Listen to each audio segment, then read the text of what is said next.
So ito po yung sunod, mga kababayan. Ang sunod nating pag-uusapan ay patungkol dito sa isang DDS, no? Isang DDS, mga kababayan, supporter. Kung naalala nyo kahapon, meron or kagabi sa ating live, meron tayong pinakita na isang matanda na supporter ni Duterte. Noong nalaman niya itong na-reject ang interim release, humagulgul sa iyak, tatay. Gumaganon. Humagulgul sa iyak ang matanda. Hindi ko lubos akalain. Hindi ko matanggap. Gumaganon siya dun. Akala mo pang Bamas Award. Kulang na lang sumandal sa pader at pumadusdus pababa. Oo, nang mapaksi ang balat sa likod. Masakit. Grabe po mga kababayan. Noong nalaman ng supporter ni dating Pangulong Duterte na ito'y inireject ng ICC ang kanyang pangatlong interim release, humagulgul sa iyak si nanay. Hindi daw niya matanggap. At tinanong pa niya mga kababayan kung bakit daw, anong ginawa ng human rights, international human rights, na kung saan ito daw po ay makikita sa Netherlands. Doon daw po matatagpuan ang opisina ng International Human Rights. Pero bakit nga daw po hinahayaan ng International Human Rights na 80 anyos na daw si Digong? Bakit hindi pa pinapalaya? Pakinggan nyo mga kababayan. Ama! Pakinggan nyo ha mga kababayan. Ang ating reaksyonan ay ito po. Pakinggan ninyo mga kababayan. Ito po ang isang lola. Ewan ko na Ito po. saan ano ang nangyari. Ano ba sila bulag? Matanda na yan eh. 80 going to 81 years old. Ewan ko kung bakit. Hindi ko talaga expect na ganito ang mangyari ngayong araw. Di ako mamawala ng pag-asa. I will continue support our Tatay Digong.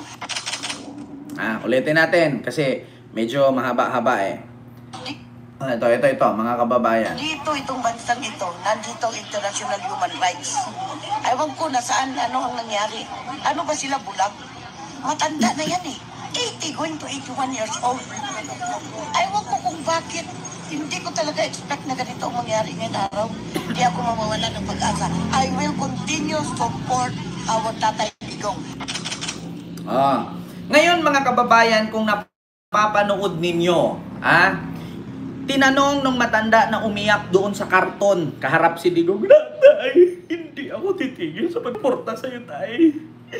Ikaw, BBM, ikaw ang may hawak ng kanyang kalayaan. Kung hindi dahil kay Tatay Digong, hindi ka maging presidente, tangina mo." Si Digong, tumakbo si PBBM noong 2022, puro paninira, puro pagsabing bangag, adequate leader. Walang naitulong si Digong kampanya ni PBBM. Kaya huwag mong sabihin, naging presidente si PBBM dahil kay Digong. Ngayon naman, ang pangalawa niyang tanong, nag-trending si nanay, mga kababayan. Ang pangalawa niyang tanong, bakit daw hindi nasilip ng international human rights? Baka naman nanay, nakalimutan mo kung paano babuyin ni Digong ang human rights noong presidente siya. Diba? Yan ang tanong ko, mga kababayan. Yan ang tanong ko. Ngayon, naghahanap kayo ng human rights. Mga DDS, alam ko naman mga bobo kayo pero hindi kayo bungol. Noong panahon na si Digong ang presidente, anong ginawa nila sa human rights? Ang human rights dapat bigyan ng budget o pondo. Magkano ang binigay nila? 1,000. Kaya ba na mag-imbestiga ng mga human rights? ng opisina ng human rights doon sa mga pinatay ni Digong? Hindi. Walang kakayahan ang human rights mag-imbestiga kasi tinanggalan nila ng pondo, ni Marcoleta yan. Tapos ngayon, maghahanap kayo ng human rights? Bakit hindi nila nasilip si Digong? Pakita ko sa mga DDS. Dito, itong bansang ito, nandito ang international human rights. Ewan ko na saan, ano ang nangyari. Ano ba sila bulag? Matanda na yan eh. Ano ba sila bulag? O bakit hindi mo yan itanong kay Digong? Anong ginawa ni Digong noong siya ang presidente? Lahat ng EU pinalayas niya. Mga diplomat pinalayas niya, pinagmumura si Barack Obama. Baka nakalimutan mo, nanay, kung anong ginawa ni Digong at ng miyembro ng mga diplomat, pinalayas niya sa Pilipinas, yung mga Amerikanong sundalo, pinalayas niya sa Pilipinas, yung mga human rights, pati yung mga itim daw, yung mga negrang mga abogada, pinapalayas niya sa Pilipinas. Tapos ngayon magtatanong ka kung bakit hindi nasilip ng human rights yan? Kung mismo nga ang human rights dito sa Pilipinas, binigyan lang niyang pondo 1,000. Ngayon, tatanungin kita, nanay, ang kapal naman ang pagbumukha mong hanapin mo ang human rights para kay Digong. Kung mismo si Digong nung siya ang presidente, ang human rights binaboy niya. Pakita ko sa iyo, nay, Dito itong bansang ito. Dito itong bansang ito. Ito human rights. Dito tayo magkaalaman, mga DDS, kasi alam nyo, sa totoo lang, bawat ang DDS noon marami, ngayon kunti na lang. Human rights, pondo, panahon, ito na, mga kababayan, panahon ni Digong. Nang malaman natin kung paano. Sa panahon ni Tatay Digong, mga durugista ang sinasaktan.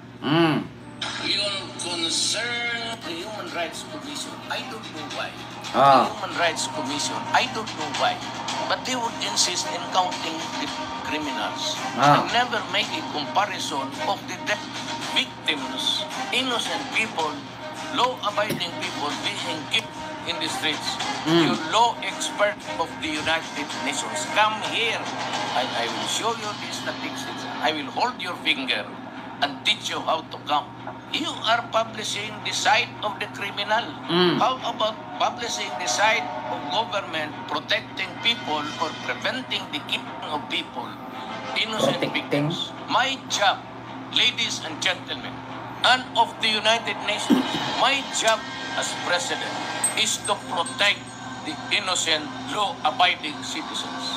The Wow. Human Rights Commission, I don't know why, but Ngayon, mga kababayan, tanungin ko kayo, sinong human rights who magtulong kay Digong kung doon noong presidente siya ay binastos na niya?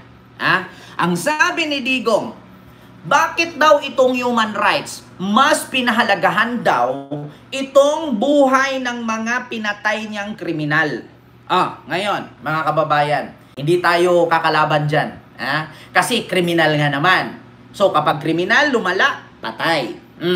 Bakit daw itong EU o United Nation or UN, bakit daw mas kinampihan ang mga adik, ang mga kriminal na pinatay ni Digong kaysa sa buhay ng mga biktima? Ngayon, mga kababayan, bumalik na kay Digong. Ngayon, nagtatanong kayo kung bakit walang human rights na tumulong kay Digong na siya ay matanda na. Ganito, tanungin ko kayo, mga kababayan. Noon bang panahong pinagpapatay ni Digong ang di umano na kriminal na nang rape, nagnakaw, nagdroga at pumatay? Dinaan ba sa due process? Yun bang pag-target ni Digong, kasi ang sabi, bungal, lubog, ang mukha, payat, adik daw yan, puro tato, patay. Ngayon, ang human rights, malamang nagtatanong yun, bakit mo pinatay, iwala sa sanligang batas ng Pilipinas na kapag nakita mong payat, may tato, bungal, lubog ang mukha, ay adik na. I-due process mo. May due process ba yung pagpatay ni Digong? Wala. Maskin nga hanapin mo sa police record sa Pilipinas noong presidente ni Digong. Noong presidente si Digong, maghanap ka ng record sa pamilyang nagreklamo ngayon at mga namatay. Kung meron bang record yun na inireport mo na sa police bago tinumba. Maghanap kayo. Maghanap kayo.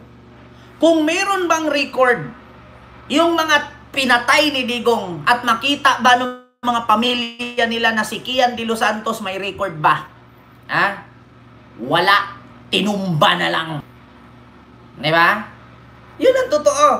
Tapos ngayon, isang supporter ni Digong na DDS sa Netherlands na matandang OFW, Uriagaba, nagtatanong kung nasaan daw ang international human rights, hindi ba daw nasilip, bulag ba daw, kung bakit daw hindi pinalaya, 80 anyos na si Digong.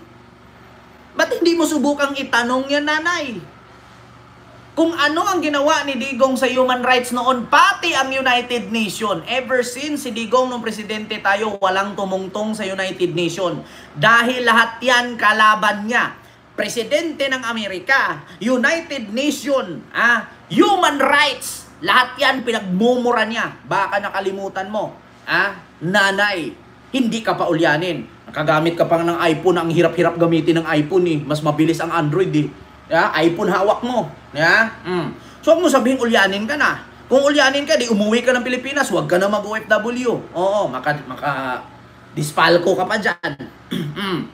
Baka nakalimutan mo kung paano babuyin ni Digong ang human rights nung siya ang presidente. Eto, Digong, pakita natin ulit. Duterte, pinagmumura ang mga pare, mga Katoliko, si Barack Obama. Ito mga kababayan. Ito makita mo, sinong human rights tutulong? I do not have any master except the Filipino people. Nobody but nobody. You must be respectful. Don't just throw away questions and statements. Putang ina, mumurahin kita dyan sa... Pati reporter na Amerikano. I do not have any master except the Filipino people. Nobody but nobody. Ayan na. Pinanood nila. Sila yun. Sino? France. Britain. Tapos yung iyo ngayon. Tapos we call to condemn him. Kasi yan, I repeat it. Fuck you. Why don't you mind your own business? Why do you have to, fuck with that goddamn it? Kita nyo? Mr. Obama, iyo ka na boto ka. Iyo. Iyo? Better choose purgatory. Pinanood nila. Kita nyo? Kita nyo? Iyo. Barack Obama. Human rights. You go to hell. Son of a bitch. Tapos, Mawawala ng pag-asa. I will continue to support our Tatay Digong. kita ninyo. Alam nyo, minsan kayo mga DDS, no?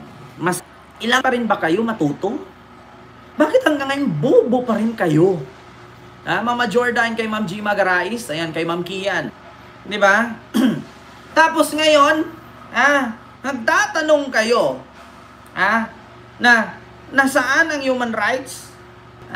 Nagtatanong kayo ng human rights?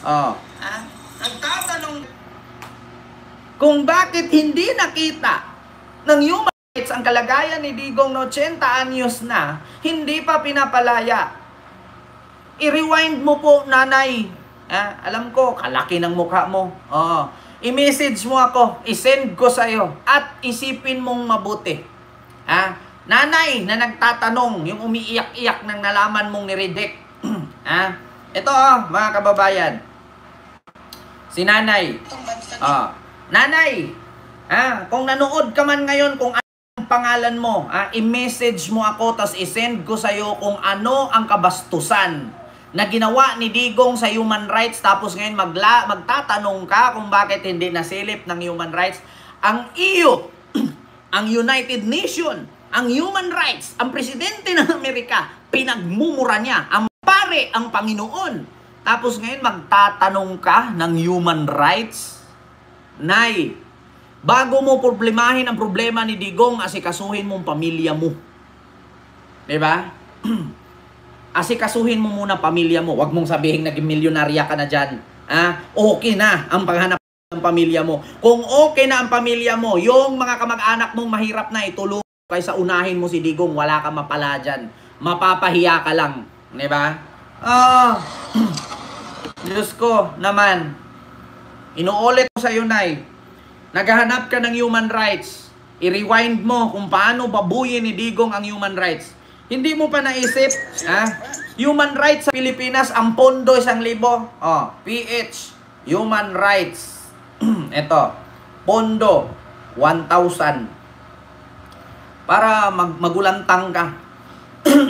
Na RA 11861, yung Human rights. Alam nyo, nagkagulat kami. pinuna ng ilang mababata sa Mga kababayan, pasado na sa pondo ng human rights. Ito ha. Duterte admin. Para makita mo ha, Nanay, kung magkano ang pondo. Your concern is human rights. Mine is human lives. Wow. Kita nyo ha? Ito, dismissal of human rights petition versus Duterte Rich finality. The dismissal.